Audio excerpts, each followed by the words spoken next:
So student, इस video में हम लोग गैस के बारे में पढ़ेंगे।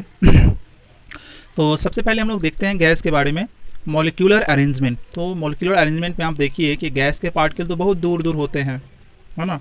गैस के पार्टिकल्स बहुत दूर दूर होते हैं। मॉलिक्यूलर अरेंजमेंट में लिखेंगे वेल सेपरेटेड, काफ़ी दूर दूर रहते हैं इसके पार्टिकल्स।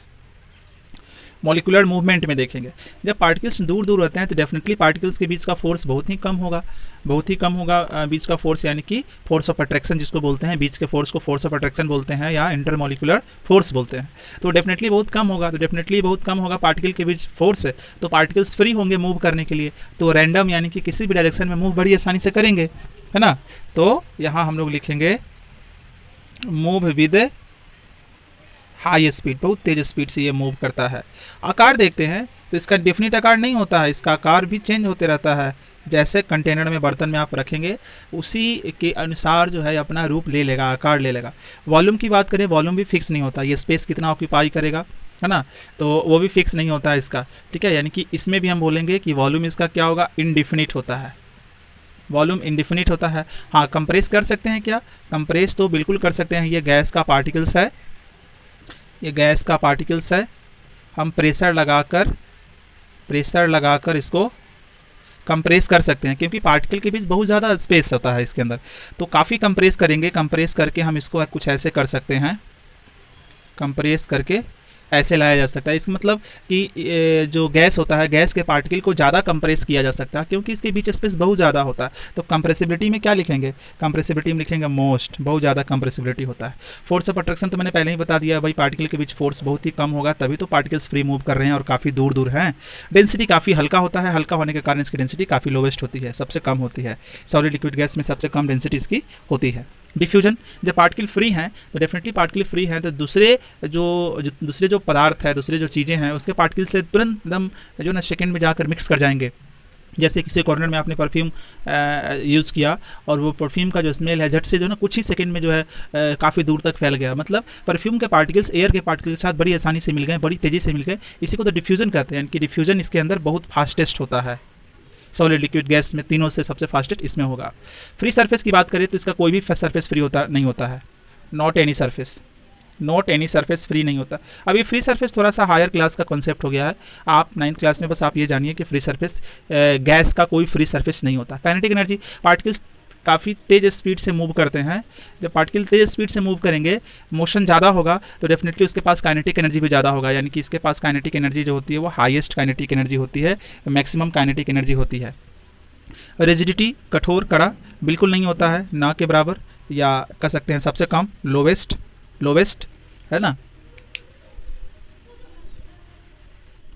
तो अभी हम लोग बात करेंगे फ्लूइडिटी का। फ्लूइडिटी की बात करेंगे, फ्लूइडिटी में हम ये देखने की कोशिश करेंगे कि अभी मैंने आपको बताया कि जो गैस का पार्टिकल्स होता है एकदम फ्री होता है, उस पर फोर्स बहुत ही कम लगता है या ना के बराबर लगता है। तो उसके जो पार्टिकल्स होंगे बड़ी आसानी से फ्लो करेंगे, किसी भी डायरेक्शन में, किसी भी दिशा में उसके पार्टिकल्स मूव करेंगे, फ्लो करेंगे, है ना। इसका मतलब कि फ्लूइडिटी जो होता है सबसे ज़्यादा होता है गैस में। विस्कोसिटी का मतलब होता है क्या, गैस के पार्टिकल्स फ्लो करने से अपने आप को रोकते हैं, नहीं, गैस के पार्टिकल्स फ्लो करने से अपने आप को बहुत कम रोकते हैं। इसका मतलब कि यहाँ पर विस्कोसिटी में आप देखेंगे तो आप नहीं रोकते हैं ना अपने आप को। इसका मतलब कि वेरी लो विस्कोसिटी होता है। विस्कोसिटी गैस का बहुत ही कम होता है, क्योंकि इसके पार्टिकल्स अपने आप को कम रोकते हैं फ्लो करने से, अपने आप को फ्लो करने देते हैं, रुकावट कम रहती है पार्टिकल्स पर फ्लो करने से। तो इसका मतलब इसकी विस्कोसिटी कम होगी। अगर विस्कोसिटी देखेंगे सॉलिड में तो होता ही नहीं है, लिक्विड और गैस में, तो लिक्विड में विस्कोसिटी ज़्यादा होता है, मतलब पार्टिकल उसको अपने आप को फ्लो करने से रोकते हैं ज़्यादा, जबकि गैस के पार्टिकल अपने आप को फ्लो करने से कम रोकते हैं, मतलब विस्कोसिटी इसमें वेरी लो, है ना, वेरी लो। प्रेशर देखते हैं। एक्चुअली आपको अभी मैंने बताया कि गैस के पार्टिकल्स इतनी तेज़ी से मूव करते हैं, इतनी तेज़ी से मूव करते हैं इतनी तेज़ी से मूव करते हैं कि उनके पास काइनेटिक एनर्जी ज़्यादा होती है। तो काइनेटिक एनर्जी ज़्यादा होती है तो वो जिस बर्तन में रखे जाएंगे उस बर्तन की दीवारों पर बहुत ज़ोर से फोर्स लगाते हैं, है ना, दीवारों पर बहुत ज़ोर से फोर्स लगाते हैं, और बहुत ज़ोर से फोर्स लगाने के कारण दीवारों पर बहुत ज़्यादा प्रेशर उत्पन्न होता है। प्रेशर एक्चुअली होता क्या है, प्रेशर जो होता है फोर्स बाय एरिया होता है, फोर्स बाय एरिया। तो एफ, प्रेशर को पी से डिनोट करेंगे, P force by area, A P equal to F/A इसका फार्मूला हो जाएगा। और आप यहाँ ध्यान दीजिए कि इसका एसआई यूनिट क्या होगा, एसआई यूनिट क्या होगा, फोर्स ये प्रेशर का, तो फोर्स का होता है न्यूटन और एरिया का होता है मीटर स्क्वायर, तो हो जाएगा न्यूटन पर मीटर स्क्वायर। और न्यूटन पर मीटर स्क्वायर को ही कहा जाता है पास्कल। तो जब एसआई यूनिट आप बोलेंगे तो एसआई यूनिट आप ये भी कर सकते हैं, एसआई यूनिट या तो न्यूटन पर मीटर स्क्वायर होगा या पास्कल होगा, पास्कल का पीए।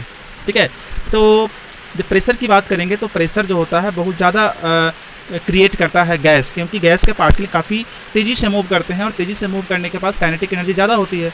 और काइनेटिक एनर्जी ज़्यादा होने के कारण एक्चुअली क्या होता है कि वॉल के साथ, जिस कंटेनर में वो रखे रहते हैं ना, उसके वॉल के साथ तेज़ी से टकराता है और प्रेशर ज़्यादा क्रिएट करता है।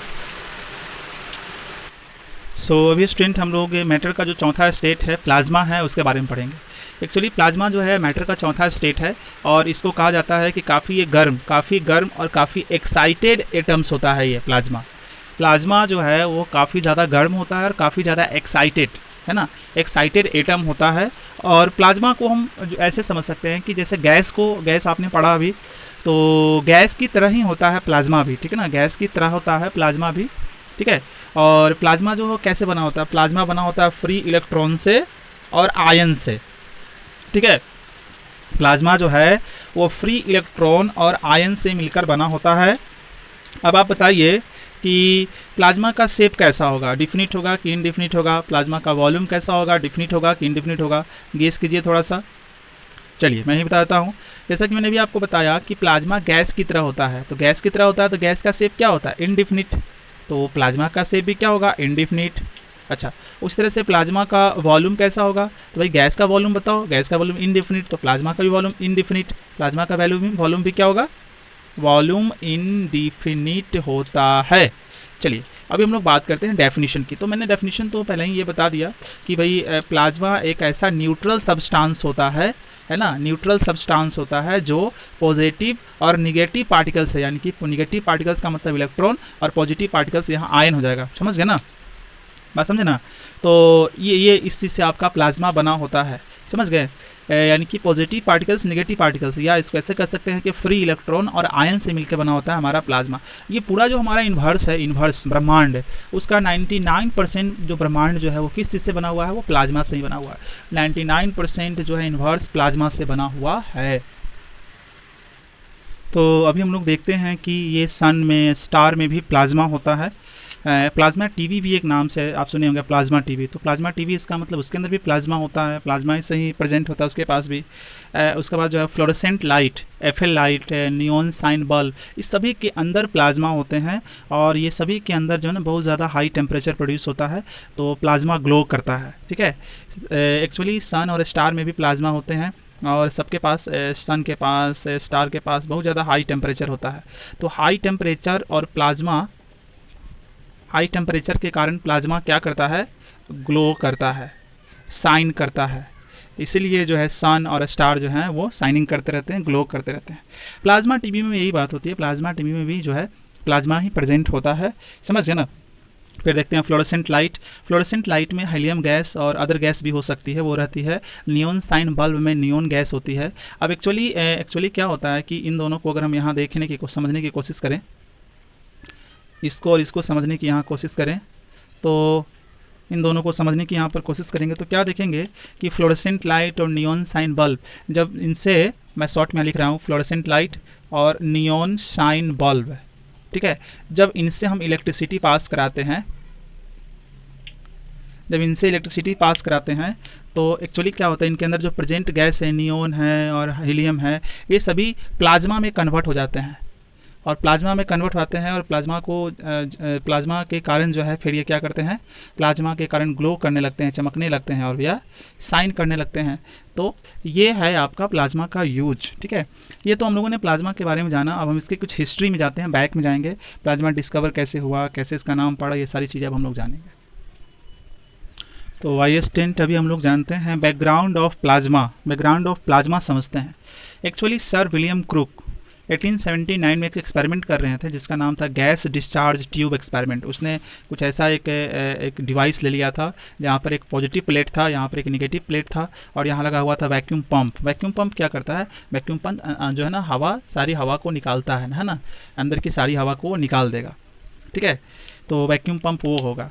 तो इसके अंदर हवा है, तो वहाँ पर वैक्यूम पंप के जरिए हवा कुछ निकाल दी जाती है इसके अंदर का, और ये पॉजिटिव प्लेट हुआ, ये निगेटिव प्लेट हुआ, ठीक है। और इसके पॉजिटिव प्लेट जो है ना बैटरी के पॉजिटिव इन से, निगेटिव प्लेट बैटरी के निगेटिव इन से, और ये स्विच ऐसे जोड़ दिया गया, और ये पूरा ग्लास का बना होता है। ये था आपका gas discharge tube, glass gas discharge tube.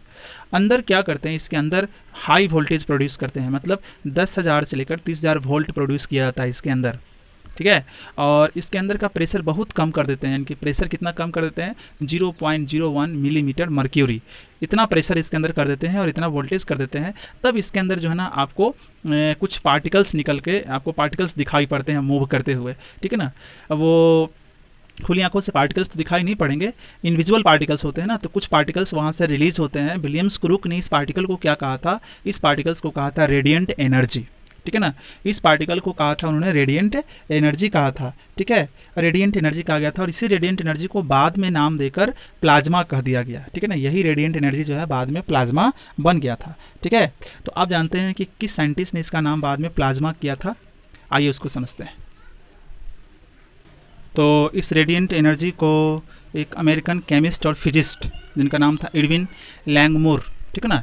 Edwin लैंगमूर जो थे अमेरिकन केमिस्ट भी थे, केमिस्ट किसको बोलते हैं, जो केमिस्ट्री का बहुत बड़ा विद्वान हो, केमिस्ट्री की जानकारी रखता हो, और फिजिसिस्ट उसको बोलते हैं हु नोज फिजिक्स, जो फिजिक्स भी जानता हो उसको फिजिक्स, जो केमिस्ट्री जानता है उसको केमिस्ट बोलेंगे। तो एडविन लैंगमूर जो थे वो एक्चुअली 1928 में रेडिएंट का नाम प्लाज्मा कर देते हैं, है ना। और इसको जो है वो मैटर का फोर्थ स्टेट बताते हैं।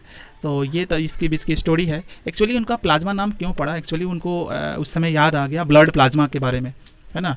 ब्लड प्लाज्मा, ब्लड, ये प्लाज्मा वर्ड आया कहाँ से, तो आपको पता होना चाहिए कि ब्लड का चार पार्ट होता है, प्लाज्मा, WBC, RBC और प्लेटलेट्स। तो एक्चुअली उनको ब्लड प्लाज्मा के बारे में उस समय याद आई, तो उसी के नाम पर उसने जो मैटर का जो फोर्थ स्टेट होता है उसका प्लाज्मा नाम रख दिया।